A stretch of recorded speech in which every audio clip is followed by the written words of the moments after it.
Hello दोस्तों। Once again आपके सामने एक इंटरेस्टिंग वीडियो के साथ मैं हाजिर हूँ। This is Niranjan Bose from CIMAGE group of institution. अक्सर ये देखा जाता है कि कॉम्पिटिटिव एग्जामिनेशन में बच्चे लोग असफल हो जाते हैं इंग्लिश सेक्शन में। So you need to find out that what are the reasons behind that. कौन ऐसा सेक्शन है जहाँ पे आपको गड़बड़ होता है? कई लोगों से हम बात किए हैं और मुझे ये पता चला actually there complain is that sir actually our grammar section is really weak. Do you think that this is the right stage that you should improve your grammar? क्या आप वही पुराना ट्रेडिशनल स्टाइल में ग्रामर बुक खरीद लोगे और उसको one by one chapter को याद करते रहोगे? Is it feasible? बिल्कुल नहीं। तो ऐसा कुछ ट्रिक्स के बारे में आपको जानकारी रखना होगा जो with in a fraction of second आप कोई भी क्वेश्चन का आंसर कर सको। कभी कभी ये भी सुनने को आता है, सर इफ के बाद देन लगता है कि नहीं, नो सुनर के साथ देन लगता है कि नहीं। I am getting confused. Don't be confused. Come on guys, I am here to let you know some tricks, and those tricks will be really magical tricks for you, and these tricks will help you out to get through the examination. And अगर आप ये सारा rule को याद रखोगे और practice करोगे तो आई एम क्वाइट श्योर कि कॉम्पिटिटिव एग्जामिनेशन यूं ही आप निकाल दोगे। ये will be in a position जहां पे आप ये बोलोगे अब तो 10 सवाल को जवाब हम 2 मिनट में बना लेंगे दोस्तों। तो चलिए, without wasting time, this is from my side Niranjan Bose from CIMAGE group of institution. I will let you know 7 unforgettable magical tricks. जो ट्रिक्स आप अगर प्रैक्टिस करोगे तो ऑफ कोर्स कोई भी कॉम्पिटिटिव एग्जामिनेशन में आप आराम से निकाल दोगे। तो चलिए, without wasting time, let's get started. हम लोग जान लेते हैं आज का फर्स्ट रूल क्या है जो आपको हमेशा याद रखना होगा। It's a very common mistake. Number of times I have found the students, while they have been provided the questions, they eventually they do the mistake. If के बाद हमेशा then लगा देते हैं। But my dear friends, actually you need to remember कि if के साथ कभी then नहीं लगता है। if को हिंदी में अगर बात करें तो if को हम लोग बोलते हैं अगर। कोई भी सेंटेंस की शुरुआत अगर if you start a sentence with the word like if, it should not be followed by then. Number of times it is happening that you are using then after if, which is absolutely wrong. In the competitive examination, when the questions are given to you to identify या to spot the error portion, कहाँ पे है sentence में error, वहां पे आप देखोगे eventually will be finding कि इफ किसी कोई सेंटेंस की अगर शुरुआत हो चुकी है तो उसके बाद देन लगा रहेगा वहां। That is absolutely wrong. So from now onwards, you are not supposed to do any kind of mistake regarding this. तो क्या रूल है? बहुत सिंपल, इफ के बाद देन नहीं लगता है। चलिए एक एग्जांपल हम लोग देख लेते हैं। If I fail in the exam then I will study more seriously. In this particular question जैसे आप देखिए हम क्रॉस लगा दिए हैं देन के ऊपर। व्हाई?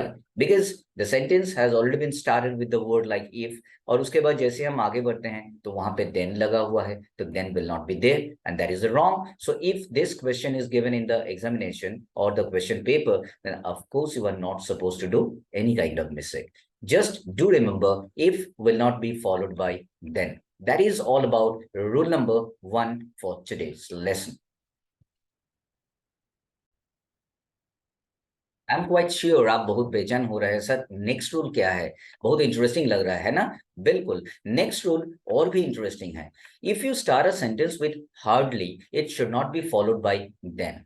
अब देखिएगा कोई भी क्वेश्चन में अगर हार्डली लगा हुआ है, कोई भी सेंटेंस की शुरुआत में अगर हार्डली लिखा हुआ है, तो उस केस में it should not be followed by then. तो किससे फॉलो होगा? ऑफ कोर्स ये जानने के लिए आप बेचैन हो, ये hardly will be always followed by when. Then की जगह when का यूज करना होगा। So the sentence will be just like that. For example, hardly had the king come to know of this then he was furious। अब देखो sentence के starting किससे हुआ है? हार्डली से। बाद में क्या लगा हुआ है? Then. That is wrong. I have already told you hardly का मतलब क्या होता है? शायद ही जब। तो मुझे फोकस कहाँ करना है? मुझे फोकस इतना करना है कि सेंटेंस का स्टार्टिंग में आप देख लीजिए हार्डली वर्ड है कि नहीं। अगर है तो आप देख लो उसका सेकंड पार्ट में क्या लिखा हुआ है। If it is written then it is wrong, now it should be replaced by when. तो राइट सेंटेंस क्या है? चलिए हम लोग जान लेते हैं। Hardly had the king come to know of this when he was furious. That is right. because hardly will be always followed by when instead of then. So एक सेकंड का काम है, within a fraction of second you are supposed to identify कि कौन part में error है. These are the rules, these are the tricks. इसके लिए आपको दिन रात जग के कोई रूल याद करने की कोई आवश्यकता नहीं है. Just keep on practicing, have something in your head. आप इसको खाली देख लीजिए, जहां आपको हार्डली दिखाई देता है तुरंत आप देख लीजिए सेकंड पार्ट में देन है कि नहीं. अगर देन है दैट इज रॉन्ग, उसको रिप्लेस कर दीजिए तुरंत व्हेन के साथ. Right, isn't it interesting? Yes of course it is going to be interesting. It is going to be even more interesting जब हम लोग नेक्स्ट रूल में जाएंगे. चलिए विदाउट वेस्टिंग टाइम हम लोग नेक्स्ट रूल भी जान लेते हैं कि नेक्स्ट ऐसा कौन इंटरेस्टिंग रूल है, जो ट्रिक्स है जो आपको याद रखना होगा. If you talk about the competitive examination like bank PO हो या बैंक क्लरिकल हो या LIC हो, कोई भी competitive examination में you will find the questions like scarcely. Scarcely का मतलब क्या होता है पहले ये हम लोग जान ले. इसका मतलब होता है शायद ही कब. राइट, जहां पे इसका शायद ही कब का उपयोग किया जाता है या मीन किया जाता है, वहां स्कर्सली शब्द का उपयोग किया जाता है. So what you are suppose to remember, आपको याद क्या रखना है. If you find any in any sentence the word like scarcely, आप खाली देख लीजिए उसका सेकंड पार्ट में जाके व्हेन लगा हुआ है कि नहीं. अगर है तो दैट इज करेक्ट. लेकिन अक्सर ये पाया जाता है कि स्कर्सली से कोई सेंटेंस को अगर शुरू किया गया, उसके बाद deliberately वहां then लगाया जाता है, so that you need to rectify that particular word then and it should be replaced by when. So what is the rule? Very simple, within a fraction of second you can answer. Scarcely will be always followed by when, it should not be followed by then, and that is all about rule number 3. चलिए example भी हम लोग जान लेते हैं. Scarcely had the king come to know of this, then he was furious. तो यहाँ पे फिर से then लगा हुआ है, that is wrong. तो राइट सेंटेंस क्या होगा? Scarcely had the king come to know of this when he was furious. Scarcely will be followed by when. So hardly will be followed by when. ये हम लोग rule number 2 में जान लिए थे. And now rule number 3, almost identical. Scarcely will also be followed by when. So this is rule number 3 which you need to remember. कितना आसानी से हम लोग सेंटेंस को पिक कर सकते हैं कहां पे एरर है ना. चलिए हम लोग मूव करते हैं रूल नंबर 4 की तरफ, जो ट्रिक्स के रूप से आपके सामने मैं पेश करने जा रहा हूं. इसको भी याद रखिएगा. You cannot believe I have met number of students. अब बहुत लोगों से हम मिले हैं. Even I have met the educated person as well. जो लोग unless शब्द का उपयोग गलत रूप से करते हैं. unless के साथ ये लोग not लगा देते हैं. Actually first of all you should know that what is the meaning of unless. अगर हिंदी में आपका इसका मीनिंग पता होगा तो आपको गलती कभी नहीं होगा दोस्तों. देखिए unless मतलब होता है यदि नहीं. तो जब आप बोलोगे यदि नहीं, already know is implied in the word unless. Unless में ऑलरेडी नो वर्ड इंप्लाई किया हुआ है, तो दोबारा आप वहां नॉट कैसे यूज कर सकते हो? It's a matter to be thought of, right. तो आप कभी भी जहां पे कोई सेंटेंस में अनलेस शब्द को दिखाई दे, अब याद रखो उस सेंटेंस का उस पार्ट में कभी भी नो या नॉट का उपयोग नहीं होगा, क्योंकि अनलेस में ही नो या नॉट ऑलरेडी इम्प्लाइड रहता है. राइट, चलिए एक एग्जाम्पल के जरिए हम लोग बेहतर रूप से इसको समझने की प्रयास करते हैं. Unless you do not go there I won't tell you. Sentence क्या बोल रहे हैं? Unless you do not go there, अगर यदि आप वहां नहीं जाते हो तो मैं आपको कुछ नहीं बताऊंगा. It is wrong. Why? Because the sentence has already been started with the word unless, लेकिन उसके बाद अब देखिए जो नॉट लिखा हुआ है, दैट इज रॉन्ग. तो राइट सेंटेंस क्या होगा? चलिए ये भी जान लेते हैं. The right sentence will be unless you go there I won't tell you. Why? Because unless में ही नो या नॉट इंप्लाइड है. So unless you go there, आपको नॉट को हटाना होगा क्योंकि ऑलरेडी इंप्लाइड है. सेकंड पार्ट में ऑफ कोर्स आप ऐड करोगे नो या नॉट, जैसे यहां ऐड किया हुआ है. Unless you go there I won't tell you, that is the right sentence. So isn't it interesting? या of course there are so many rules. अगर इस रूल को, इस वीडियो का अंत तक आप देखिए, ऐसा और मजेदार रूल के साथ आपको हम रूबरू कराएंगे और आप you will be in a better position. I can give you guarantee about it. कोई भी competitive examination में these are going to play the role, very crucial role. अगर इस सारे रूल आपको फिंगर टिप्स में रहेगा तो बहुत आसानी से आप क्वेश्चन का आंसर कर सकते हो. चलिए डन, हम लोग 4th रूल तक पहुंच चुके हैं और हम लोग देखते हैं आगे चल के और ऐसा कौन इंटरेस्टिंग रूल है जो आसानी से मुझे हेल्प करेंगे स्पॉट एरर को स्पॉट करने के लिए. Right, without wasting time let's move forward. What is the rule? चलिए जान लेते हैं हम लोग. अब जिस रूल के बारे में मैं बात करने जा रहा हूँ, it's very very important in many of the competitive examination. I have found lot of questions regarding about based on this particular rule.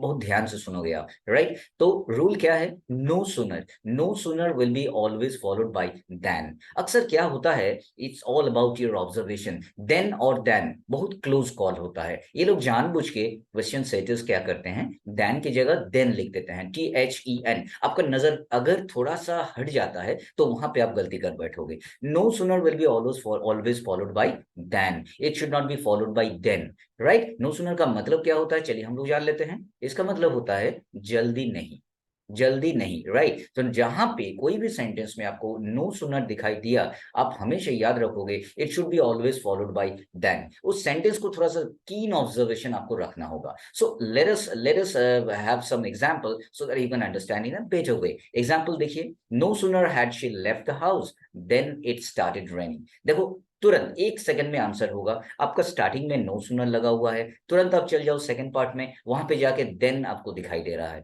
Whereas it should be than, THAN. THEN will be replaced by THAN. No sooner will be replaced by than. यहाँ पे जैसे यहाँ पे than लिखा हुआ है, right? आप first part में अगर यहाँ पे देखिएगा आप, तो यहाँ पे क्या देखने को मिल रहा है आपको? पहले आप देखो सेंटेंस को अच्छे से आप देख लीजिए, उसके बाद आपको बताते हैं। यहाँ पे ये जो वर्ड देन लिखा हुआ है, ये देन जो है, ये क्या सही है? आप पहले ये बताइए मुझे, उसके बाद आपको हम बताते हैं। यहाँ पे then word will be replaced by, it should be than. I'm just writing it out.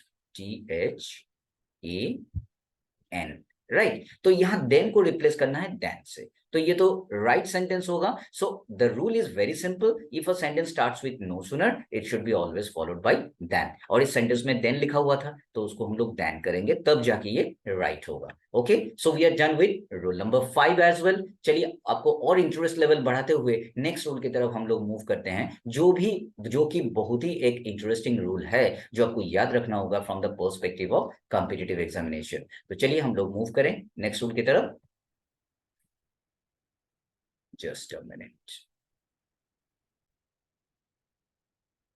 It is once again it is going to be a really common rule. ये बहुत लोग मिस्टेक करते हैं। कोई भी सेंटेंस की शुरुआत में अगर दो या ऑल दो रहता है, तो वहां पे आपको खाली 1 सेकंड में चेक कर लेना होगा कि if a sentence is started with दो, उसका it should B followed by yet. But अक्सर देखा जाता है क्वेश्चन पेपर में दो से कोई भी सेंटेंस अगर शुरुआत किया जाए, इसको फॉलो किया जाता है बट से। ये जानबूझ के क्वेश्चन सेटर आपके सामने रख देते हैं, so that you need to rectify it and you should remember that though will be always followed by yet. किसी भी कीमत पे दो के बाद अब बट का यूज नहीं कर सकते हो। So let us take an example, ताकि आपको हम समझा पाए बेहतर तरीके से। Though she put in a lot of effort but she did not crack the exam. बहुत सारा एफर्ट उन्होंने लगाए लेकिन एग्जाम को क्रैक नहीं कर पाए। बट इस इतना बड़ा सेंटेंस में खाली दो ही जगह आपको ध्यान देना पड़ेगा, because the first word of this particular sentence is दो।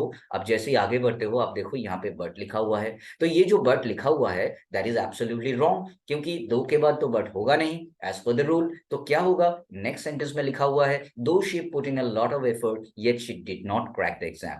Though will be always followed by yet. Within a fraction of second, you are supposed to answer these kind of questions if you do remember these rules, and these rules will be at your fingertips. My dear friends, just remember that. इसके लिए book खरीद के बहुत दिन भर पढ़ने की कोई आवश्यकता नहीं है। आप प्रैक्टिस करो, practice makes a man perfect, you know that's proverb, right? तो आपको खाली इस रूल को प्रैक्टिस करना है। At the moment it is kept in your head, आपको कोई ऐसा क्वेश्चन नहीं होगी जो आपको तकलीफ देंगे, राइट? चलिए, आज का हम लोग लास्ट रूल देख लेते हैं इस वीडियो लेसन के इस लेसन में, और जो कि आपको और मदद करेंगे कि कहाँ पे एरर है उसको आइडेंटिफाई करने के लिए। तो आज का 7th रूल की तरफ हम लोग मूव करते हैं। I must tell you one thing, this is a rule which can create difficulty for a lot. ये रूल कितना लोगों को तकलीफ देता है उसका कोई ठिकाना नहीं है। Just remember that the word is lest, LEST, मतलब यदि ना, lest. Lest always will be followed by would always will won't be followed by would या may. It should be always followed by should.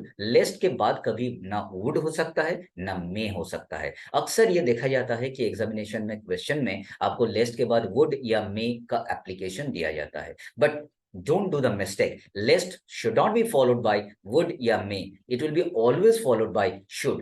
जहां पे आपको lest दिखाई देगा आप तुरंत पिक कर लीजिए कि नेक्स्ट वर्ड में should है कि नहीं. अगर है that is perfectly all right. Your answer will be no error. अगर नहीं है would या may है that is absolutely wrong. Right? So एक एग्जाम्पल हम लोग देख लेते हैं.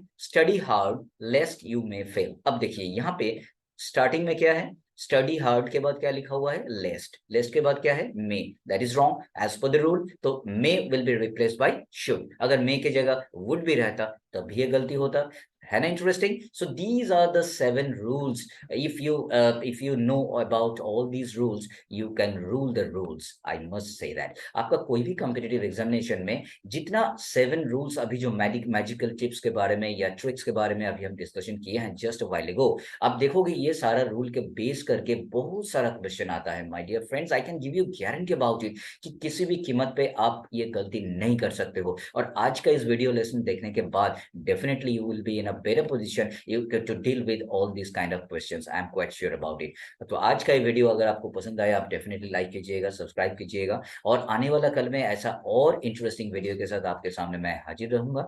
And I am quite hopeful that all of you must have understood whatever I wanted to present in front of you, right? So that's all from my side today, and wish you a great time and keep on practicing, and that is the key.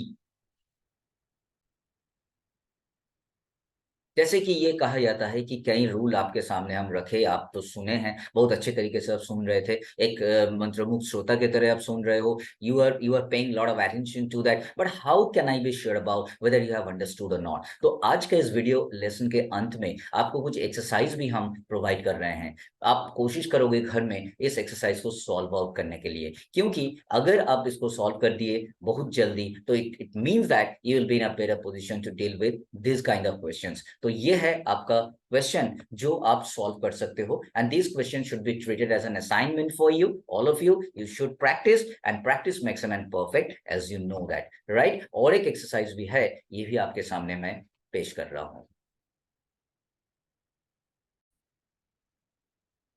The rest of the questions are in front of you, number 4, 5, and 6. So altogether 6 questions I have provided to you, and you should be practicing all these questions. And those questions are based on the rules. आपको ध्यानपूर्वक इस सारे को answer करना होगा.